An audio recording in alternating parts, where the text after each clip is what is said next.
Hello, and welcome to another episode of my podcast, The Global Agora. My name is Andrej Matišák, and I work as the deputy head of the foreign desk at the Slovak daily Pravda, which by the name means truth, and is not the Russian Pravda. This is a special episode of The Global Agora. I was lucky enough to speak with Oana Lungescu, the longest-serving NATO spokesperson and a distinguished fellow at RUSI, and Ben Hodges, former commanding general of United States Army Europe.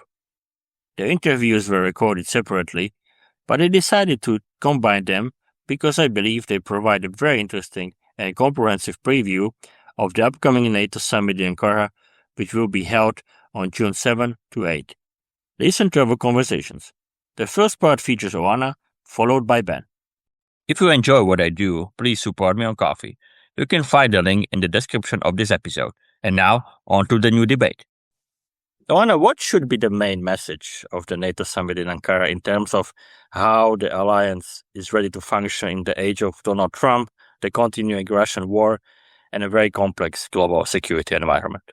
The phrase that Secretary General Mark Rutte is using is a stronger Europe in a stronger NATO. So the idea is of this stronger contribution from European NATO allies and Canada, not just in terms of cash, but especially in terms of capabilities. The focus will be very much on how to turn the commitment to invest 5% of GDP on defense, 3.5% on core defense, and 1.5% on resilience, cyber defense, and other defense-related aspects, how to translate this historic commitment made at the Hague summit last year into concrete and tangible capabilities that allies can use. So there will be a very strong focus on implementation on the one hand, so showing a clear and credible path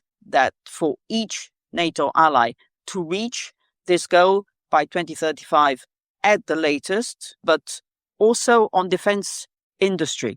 And so there will be a NATO Defense Industry Forum, which is expected to be the framework for tens of billions of contracts on both sides of the Atlantic. How should we manage the current state of transatlantic relations and the U.S. demands? Does the approach of NATO Secretary General Mark Rutte towards President Trump work? We hear some criticism that sometimes he tries to please Trump too much, and while it is crucial to keep the U.S. on board, Washington cannot be totally prioritized over the interests of other allies.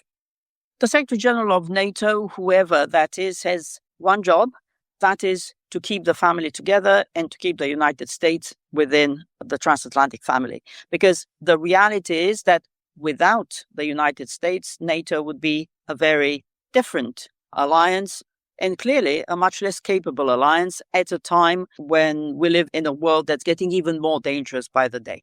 So I think this is the framework in which we need to see the efforts by Secretary General Rutte, as we saw during the first Trump administration when I was at NATO with Secretary General Jens Stoltenberg. Obviously, Mark Rutte is not Jens Stoltenberg. Some of the style and the rhetoric will be different. They're different politicians, and the second Trump administration, again, is very different from the first Trump administration. So I would say in many ways, perhaps it's even harder.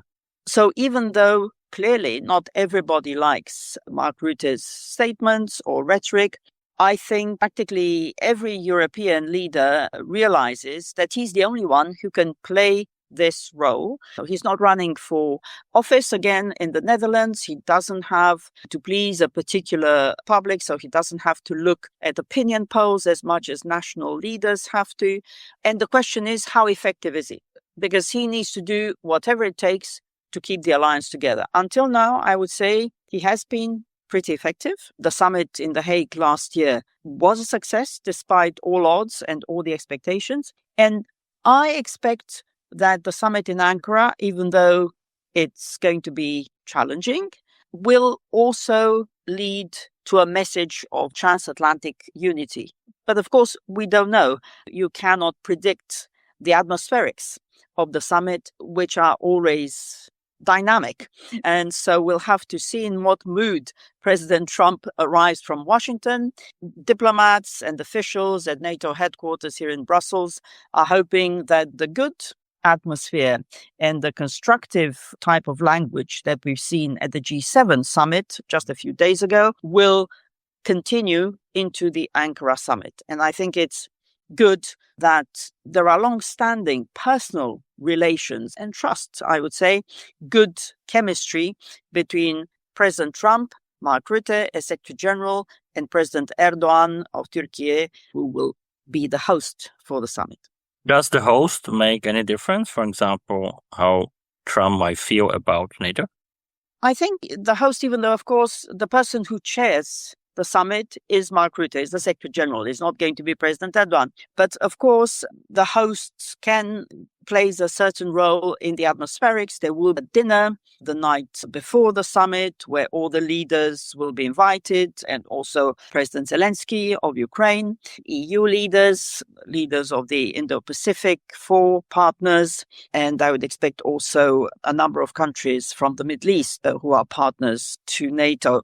The fact that President Erdogan is the host certainly has a significance to President Trump.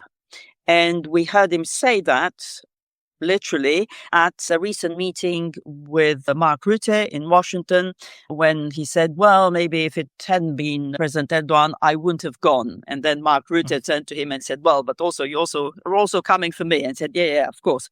So this is how personal Trump sees politics, very much in terms of personal relations. And, from my experience over the years, both in the EU and NATO, we should never underestimate the power of interpersonal relations between leaders. But there is also this question of US commitments. So, and I know you have probably heard this question many times, but do you trust President Trump to help defend Europe if necessary? I think there is a level of trust in the transatlantic alliance, which is perhaps at a lower point than ever before, certainly maybe since the Suez Crisis in the 1950s. And that we cannot dispute. The fact that President Trump's repeated criticisms of various allies, his threats regarding Greenland, his various descriptions, critical descriptions of NATO, sometimes messaging that seems to echo Putin's messaging more than that of allies, and in general, an attitude that seems to be more hostile to allies than to adversaries, such as Russia and China. All those things, of course, are raising many questions about, the US commitment. However, we should also mention that military-to-military relations within NATO remain extremely strong, and that the politics hasn't been affecting significantly those relations, at least for now, and I think it's important that we keep it that way. But where it's true, of course, is that the US has become to take much clearer steps in terms of limiting its contributions, its potential contributions to the planning for NATO's response in case of a crisis or conflict, the so-called NATO force model, where the US has already told other allies, we will reduce our commitment, the forces and capabilities we assign to that model, in some cases quite significantly. I am told by military officials and diplomats that a lot of those capabilities can be replaced by European and Canadian allies, but not necessarily like for like. So if, for instance, the US doesn't provide as many strategic bombers than it has in the past, we don't have those strategic bombers in Europe. So it would need to be a different type of capability. So there is some confidence that those gaps can be filled. But of course, it means that European allies and Canada really need to step up big time and much faster perhaps than they expected. In general, how ready is the alliance to defend itself these days? You mentioned gaps. So what are the main gaps? Look, I think the alliance is always ready to defend. The question is for how long and at what level and how sustainable is that effort. I think it's already important that we have NATO's defense plans, which are the most detailed since the Cold War and which have been and are continuously being updated in view of the lessons learned from Ukraine. And we've also seen, for instance, the participation of Ukrainian troops and drone operators in NATO exercises to make sure that those lessons are not just identified, but also gradually starting to be learned and incorporated into the NATO way of war and the European way of war. Where I think we're not, so we have the plans, we have exercises, we have this historic commitment to 5% of GDP on defense in terms of investment, and we are starting to ramp up our defense industrial capabilities. But that is still not as fast as it should be, and we're still not producing at the scale at which we should. So that's why the Ankara summit will focus to a large extent on how can we strengthen NATO's relations with industry? How can we provide industry with aggregated capability requirements so they have a clearer demand signal? And how can we speed up procurement, make it less bureaucratic, and to speed up the introduction of innovation, technology, new technologies, from drones to artificial intelligence? Because we see in Ukraine how important that innovative element and the speed and agility and mass are. Some of the capabilities, of course, that are being demonstrated on the battlefront in Ukraine right now, which Europe needs definitely more of, are drones, all sorts of drones, including sea drones, surveillance drones, but also long precision strike capabilities and medium strike capabilities. We see how effective those are in Ukraine's defense against Russia's aggression. You already mentioned a 5% pledge from The Hague. Can we already preliminary assess this? It's interesting to hear Mark Rutte is talking about staggering amounts of money. Clearly, there's a lot of money being invested, but it remains quite patchy. So some allies, as we know, including Poland, the Baltic allies, are already over 4% and some will be over 5% this year, whereas others are barely reaching 2% or not even doing that. And that's, for instance, the case of the Czech Republic, Slovenia, and Albania. Others, like Slovakia, are barely on the threshold. The reality is that the alliance is not moving at the same speed. And again, from diplomats I've been speaking to, the mood in NATO HQ is that there is zero tolerance towards the countries that are not sticking to the commitments they've made at the highest possible level, leader looking into the eyes of the other leaders and saying, yes, we're going to do that. So I think there will be increasing pressure on the countries that aren't on 2% yet to say, hey, you were supposed to be reaching this by 2024. We're now in 2026 and we already need to do much more. So you really need to move much faster. There are tough choices to be made, but ultimately this is the responsibility of every government. The first responsibility of every government is to keep its people safe. And so you can't just rely on somebody else to do it for you. It's your responsibility. So I think there will be a lot of pressure. Some will be behind closed doors. Mark Rutte actually said that, I'm going to be tough but diplomatic. I'll do it behind the scenes. But I think increasingly there will be a trend to name and shame those countries that aren't sticking to what they promised. Secretary of Defense Pete Hegseth called the future of the alliance NATO 3.0 and said that the aim of the announced review of the U.S. military presence in Europe was to ensure that NATO is moving fast and irreversibly toward Europe leading the organization. And you mentioned a couple of things, but while it makes sense, I think it makes sense that Europeans become NATO's driving force.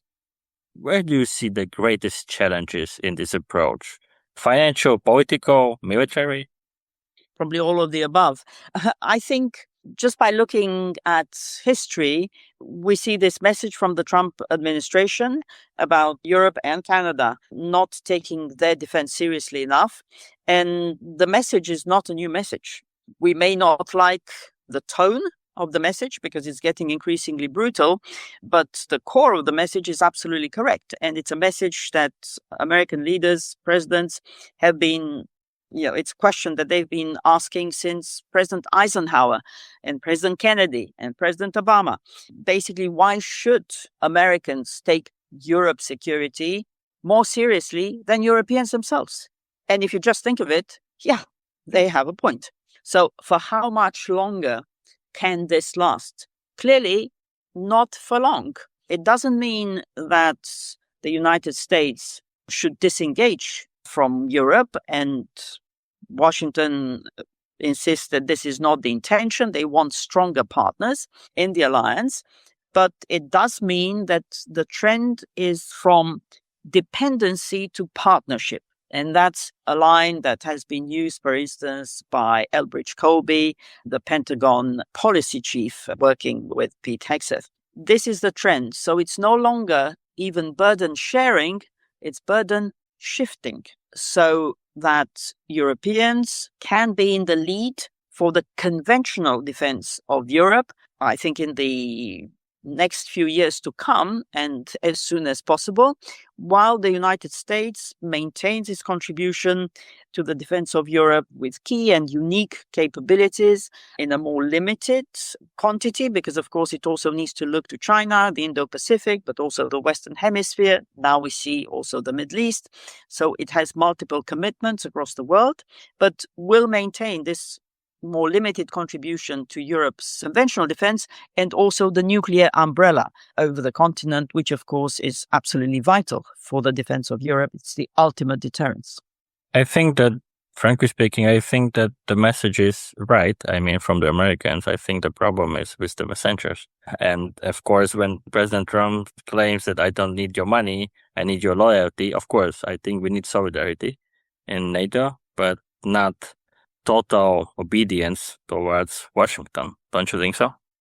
Absolutely. And I think Europeans, especially, I would say, after his threats about annexing Greenland, his previous threats about Canada, I think Europeans are making their points much more clearly. However, I think it's important to make those points and to engage with the United States from a position of strength, not from a position of weakness. Because if, like some allies, you have very heated and critical rhetoric, but you're barely spending 2% of GDP on your own defense, that's frankly not a very credible position to be speaking from. I would say that for Europeans, there is a no-regret strategy. And that strategy is invest in your defense, build up your defense capabilities, be strong, because that will enable Europeans to become stronger partners in the alliance and therefore to have more cards when they engage with the United States and to be taken more seriously by the United States. And if the US disengages more in the future, then the Europeans will be much better prepared to deal with whatever comes.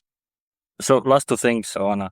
In regards to Ukraine and Russia, there was a plan to spend 0.25% of member states' GDPs yearly on military aid to Ukraine. It didn't pass. Now there is discussion about the 70 billion fund for Ukraine, but US participation remains unclear. Probably there won't be any. According to reports, NATO allies will pledge billions in arms deals and aid to support Ukraine. So what do you expect from the alliance in Ankara in terms of support for Ukraine and in terms of deterring Russia? Yeah, obviously, making support for Ukraine even more sustainable is also an important objective for this summit. And what we've seen, exactly as you said, is reports that the plan originally put forward by Secretary General Rutte of allocating a very small percentage of national GDP to the support of Ukraine wasn't embraced by all allies, not just the United States, but some of the big European allies. And instead, what we'll see is this envelope of 70 billion over 2 years, 70 billion euros, and 30 billion of that will come from European Union loan to Ukraine, which is 90 billion. So 1/3 of that will come from the EU and the rest will be bilateral contributions. And if you look at the way support for Ukraine has been financed, at least over the last year or so, the European contribution has been extremely significant and it's been around 45 billion. So it's going to be more or less the same level of support in terms of Europeans as we've had in the past year, while it's probably unlikely that the United States will contribute financially at all. So effectively, NATO members that are also part of the European Union will be replacing the US contribution in support for Ukraine. However, what the US will continue to do, we'll have to see to what extent, is to provide those key capabilities that Ukraine needs, such as Patriot PAC-3 interceptors, which are absolutely key for the defense of Ukrainian cities and towns and residential areas and schools and hospitals and infrastructure. So the US is expected to continue providing those capabilities under the NATO scheme known as PEARL, the Prioritized Ukraine Requirements List. So NATO allies from Europe and Canada paying for US capabilities for Ukraine. And there again, we see a rather unbalanced picture, because the brunt for that effort, which until now has provided around 4 billion euro over the last year, has been borne by countries in the north of the alliance, so countries like Norway, Denmark, Sweden, the Baltic countries, the Netherlands, and Germany. So you haven't seen a lot of contributions from countries in the south, or indeed a lot from countries in Central Europe. But the defense of Ukraine and Ukraine prevailing against Russia's aggression is absolutely key to the defense of the whole of Europe. Because if Ukraine fails, then other European countries, which are now in NATO, will need to invest much more in their own defense, because then we can expect Russia that reconstitutes its forces, becomes emboldened, and that's a future then that nobody should wish for. So to wrap it up, let me quote Slovak Prime Minister Robert Fico. Do you know what can happen? A drone will fly here, intentionally or unintentionally, fall on an apartment building, there will be deaths or injuries, and we could have World War III on a table. That is why I say Slovakia, no support for the war. Slovakia will not pay for Ukraine's military expenses. What would be your reaction to such a statement? I would quote the old Latin adage, if you want peace, prepare for war. It doesn't mean that if you're weak, war will not come to you. Weakness invites aggression. Lack of solidarity invites aggression or destabilization in other forms. So I would say if you look at the incidents that we've seen so far, and indeed there have been drone incidents around Ukraine's borders, but there have also been drone incidents over military bases and airports here in Belgium, which is a strong supporter of Ukraine.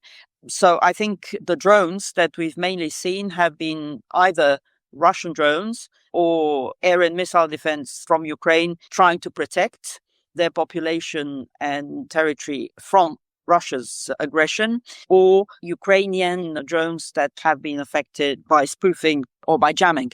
So we have to remember at all times who is the victim of aggression and who is the aggressor. Russia is the aggressor.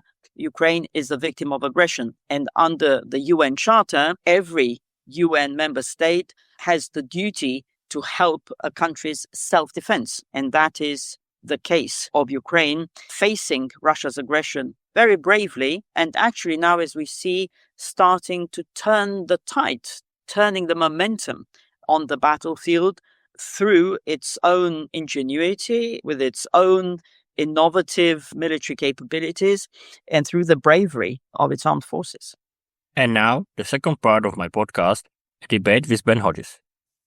Ben, what is the main threat to NATO these days? Is it an external one, namely Russia, or an internal one, namely uncertainty regarding US commitment to the alliance under President Donald Trump? Or is it both? I think that the cohesion of NATO has always been the secret sauce. I mean, that's what made the alliance so effective, was that no matter what sort of debates were going on between the countries, and that, of course, that's always been the case. There's always been friction, but there was also this unshakable belief that no matter what, if a member of the alliance was attacked, that everybody would respond. And this under the Article 5, of course. And so that is so important.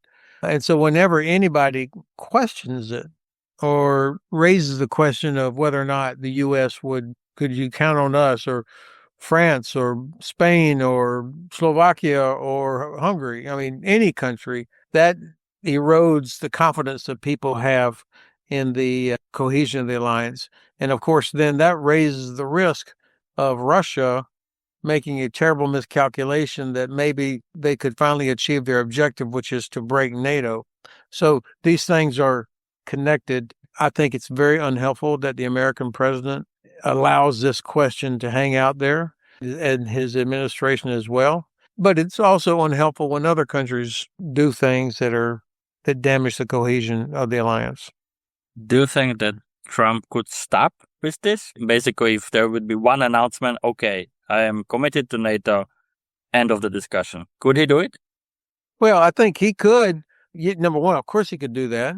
And he could also declare victory. He said, thanks to me, everybody's spending more. I'm the greatest. I mean, all of these kind of things. And I think most European leaders and Secretary General Rutte would be happy for him to do that. So you get this question off the table.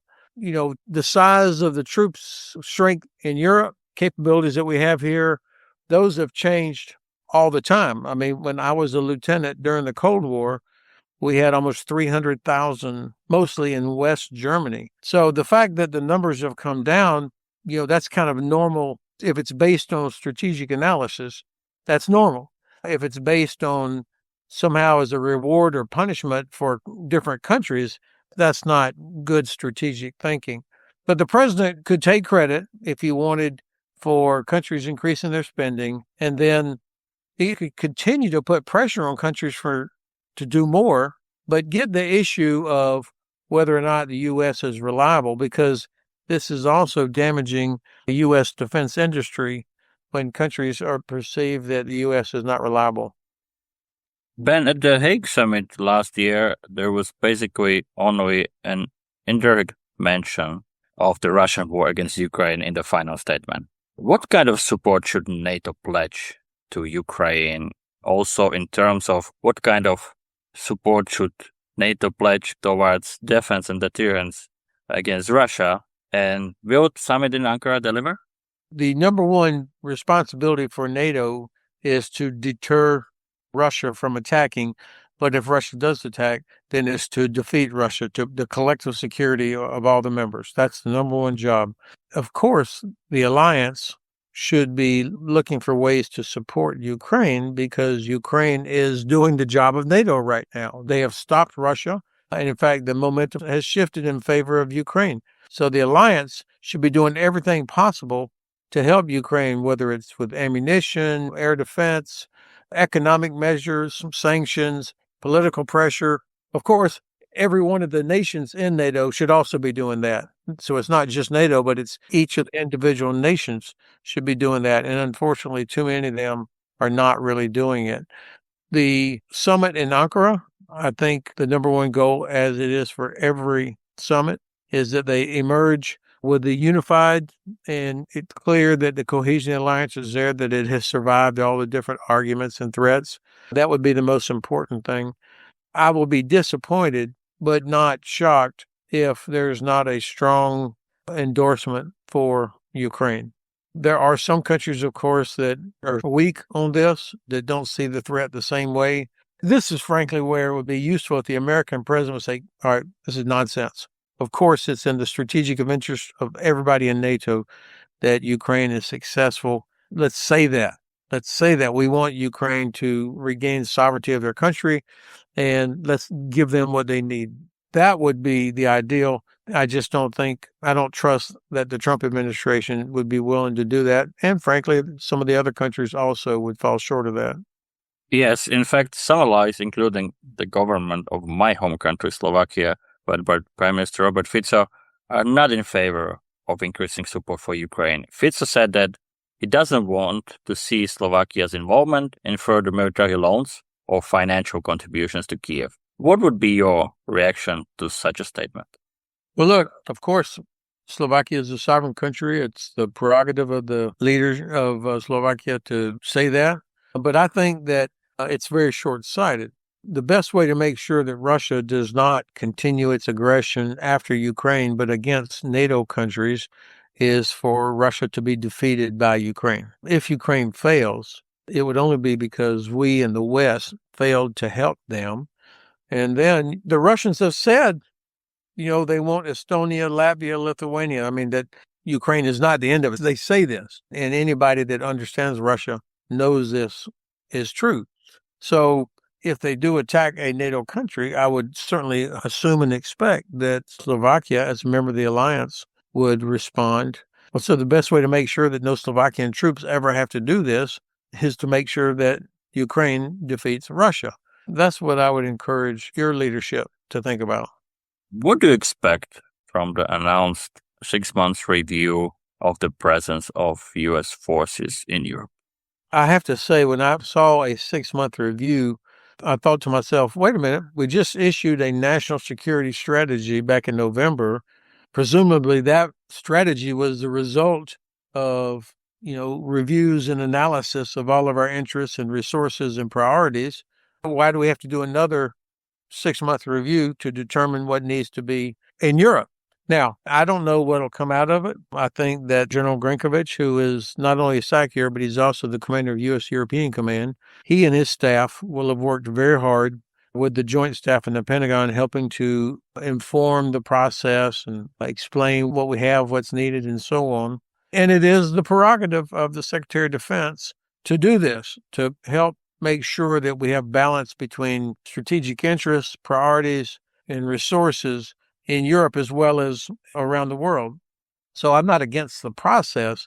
I'm just very skeptical of the integrity of the process, because when I listen to what Mr. Hegseth says, this is treated like countries that spend a lot on defense, they get rewarded with troops, and countries that annoy the president or say things that he doesn't like or don't spend enough, they get punished by taking troops out of there. That is not strategy. That is mafia-style influence. That's why I don't trust their process. But look, I think in the case of Poland, the announcement, while the president was in China, actually, that the ABCT, Armor Brigade Combat Team rotation, was going to be stopped after it had already started. That makes you think, what the heck is going on? I mean, the amount of money that was spent preparing them and then getting them going and sending equipment, and then to stop it, that seems like something that was not the result of long analysis, but was driven by something else. Or else, you have to ask, well, who the hell's in charge in the Pentagon? I mean, who made that decision? What was the process? And what do you do about it? And then just, I think 3 days later, the president said, no, we're sending 5,000 troops to Poland. Who are they? Are they going to take the Stryker Brigade from Germany and move them to Poland? Okay, that will be extremely expensive and will take a long time. So I just don't understand the process. So I'm not against putting more stuff in Poland, but it needs to be the result of a cold-hearted strategic analysis, not emotion, not retribution, not punishment, not reward. Last thing I'd say is useful to keep in mind that there are only about 85,000 Americans in uniform in all of Europe, from Finland to Turkey to Spain to UK. I mean, that's it. 85,000 Army, Navy, Air Force, Marines total. And about half of them are rotational. They come over from the States for 6 or 9 months. In the great scheme of things, it's not much. I mean, that would not even fill up Wembley Stadium in London. We're so thin that when you start taking things out, now you're taking capability, not just troops, but, we have one Patriot Battalion, for example, one sustainment brigade for all of Europe. So we've got to be very careful. How do you think this debate about the U.S. military posture in Europe is perceived in Moscow? they've got to be thrilled with this. Just about everything that I hear that comes from the Pentagon is something that the Kremlin would really like, whether it's these kinds of cuts or Mr. Hegseth yelling at his counterparts and telling them that they're not reliable, or blaming allies for not supporting President Trump's war against Iran. All of these things, that's music for the Kremlin. And then, of course, when they force out the commander of U.S. Army Europe, General Donahue, the best soldier in the Army today, the Kremlin and terrorist organizations around the world are happy to see him go because he is such a good soldier. So I think that the Kremlin's got to be grateful for what this Pentagon does. You mentioned General Donahue. So what's your take on this? Of course, it is the prerogative of the secretary to tell or the president to tell senior officers, thanks for your service, time to go home, or, whatever. The problem is the way that Mr. Hegseth has done this is that he has made these moves without ever explaining why. What did General Brown do wrong? What did Admiral Franchetti do wrong? What did General Hodney or General George or now General Donahue? Why are you doing things that you're taking officers that have fantastic reputations for courage and competence, and you're sending them home? And without explaining it, then, of course, people begin to speculate. Why did he sack General Brown? Or why are they saying that General Donahue, there's no place for him, he has to retire now? A guy that's famous for being super fit, lethal, and also forward-thinking, preparing for the next war, not the last one. Why would you move that guy? It seems like there's either minorities or females, or they were too close to General Milley, like General Mingus was perceived to be, or somewhere they did something that offended the secretary or whatever. I don't know. But in General Donahue's case, of course, it's likely that the Secretary of Defense is going to change the command structure in Europe from 4 stars to 3 stars. I was there as a 3-star commander, but of course we didn't have Africa. It was just U.S. Army Europe.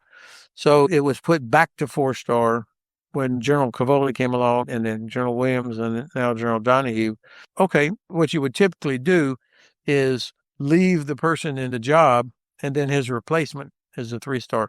But to move him out now and say, I'm sorry, there's nowhere else for you to go, that makes you very skeptical that this was not just an unlucky administrative decision. Ben, we just saw how NATO Secretary General Mark Rutte showed the $1 trillion chart to President Trump.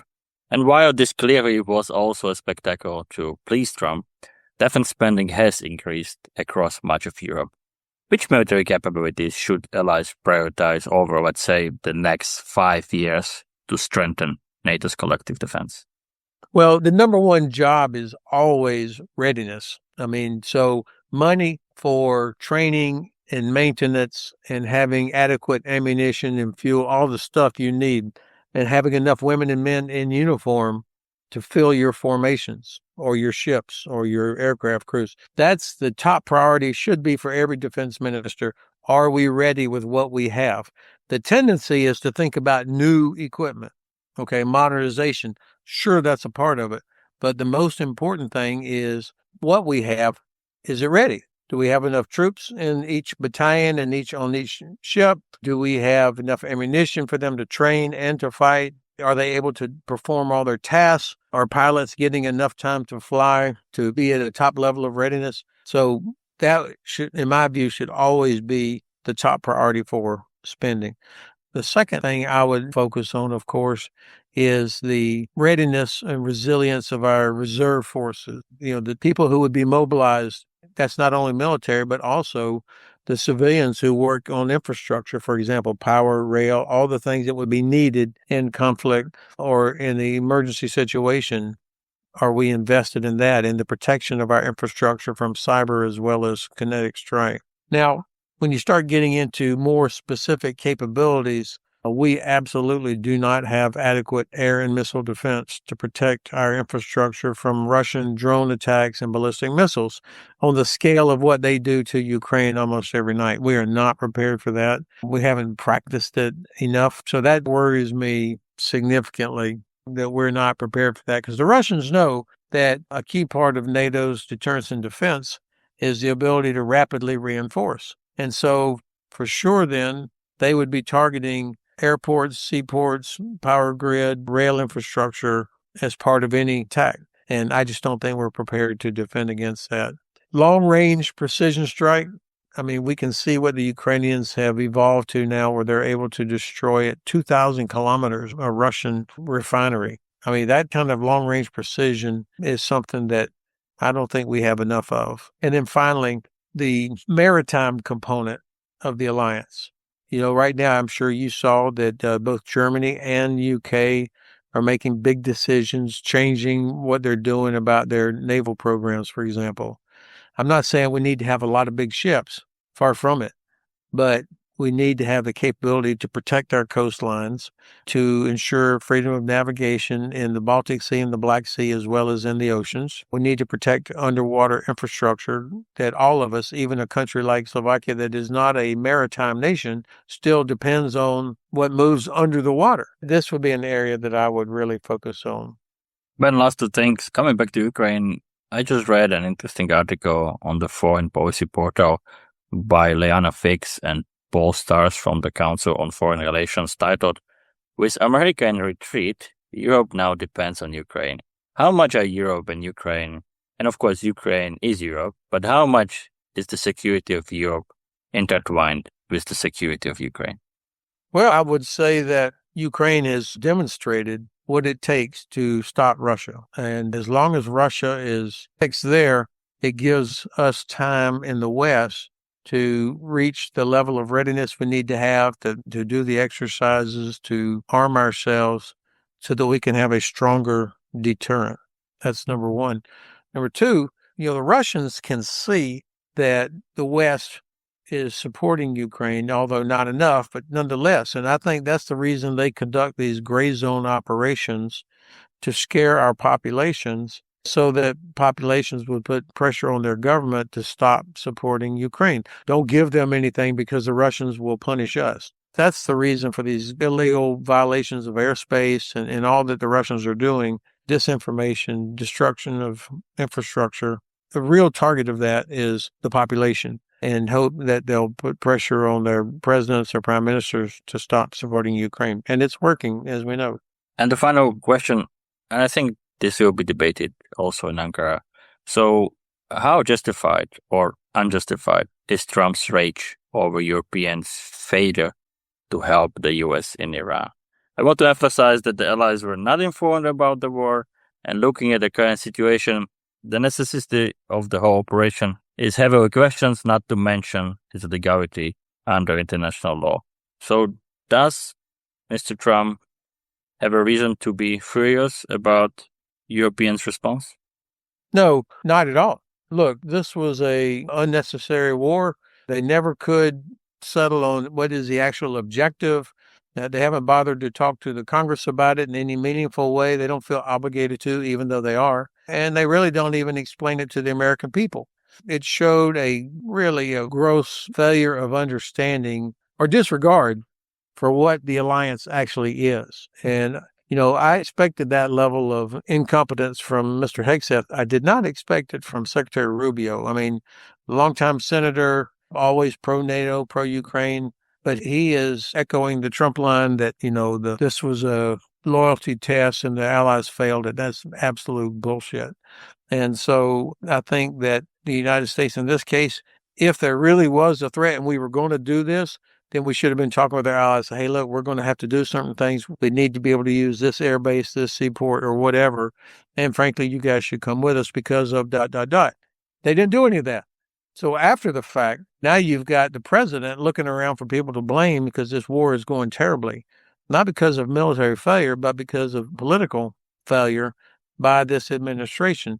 So he's going to look around. He's never accepted responsibility for anything in his life. So he's going to look around for people to blame, and that will include the allies. Having said all of that, most European countries do rely on fuel, gas, fertilizer, things that come out of the Persian Gulf. And I think that it's in the interest of most European countries that they help solve this problem that you didn't cause, but you're going to be stuck with the aftermath. And I think maybe people could have been more forward-leaning about this and think, okay, the Americans are probably going to need to fly here or do whatever, accept some responsibility for, think about the implications. But let me close with this. No country should do something just to please President Trump. It's a responsibility of governments to protect their own populations and look after their own strategic interests. I just think it's in the best interest of all of us because we do have so many shared interests that if we work together, well, we're going to be much more effective than if we're not. This was another episode of my podcast, The Global Agora. Subscribe and listen on Spotify, Apple Podcasts, and other platforms. If you enjoy what I do, please support me on Ko-fi. The link is in the episode description. Thank you for listening and stay tuned.